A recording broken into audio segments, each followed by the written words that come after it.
Hello everyone, সেদিন আমার shoot ছিল অমিতাভ দা আকাশ দা স্টুডেন্ট এক্সাম। চলো বেরিয়ে গেছি আমি সেদিনকে। দেন ব্যারাকপুর স্টেশনে গিয়ে অনেকক্ষণ ধরে অপেক্ষা করার পর ট্রেন পাই। দমদম ক্যান্টনমেন্টে পৌঁছে এই বাজে রাস্তা দিয়ে হাঁটতে খুব বিরক্তি লাগে। এখানে অমিতাভ দার জন্য ওয়েট করছিলাম, খুব বিধ্বস্ত অবস্থা আমার। এই যে মাওবাদী আমাদের বাড়ি, সেখানে সবাই চলে এসেছি। দেন আমার বেস কমপ্লিট আইমি হচ্ছিল, তার আগে ক্লিপ আর নেওয়া হয়নি। এই যে আমার আইও কমপ্লিট, সেদিন লাইট ছিল না সেরকম একটা, তাই খুব অসুবিধা হচ্ছিলো। এখানে আমি একটু ঢং করছি। তারপর দেখো এই যে অমিতাভ দা এখানে কি সুন্দর একটা কলকা করছে রিনিদির ওপর, আর এই একটা পাগল শুধু নাচতেই থাকে আমাকে দেখলে। দেন আমরা এখানে লাঞ্চ করতে বসে পড়ি, সবাই একসাথে বসে পড়েছিলাম লাঞ্চ করতে। লাঞ্চ করার পর আমার হেয়ার স্টার্ট হয়ে যায়। হেয়ারে সেদিন ট্রিপল টং হচ্ছিল।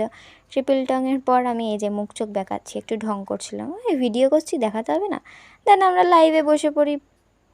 আমার আর বেশি ক্লিপ নিইনি, ভুলেই যাই আমি শুধু ক্লিপ নিতে। এটা আজকে আমার ফাইনাল লুক। চলো টাটা, আবার আসছি।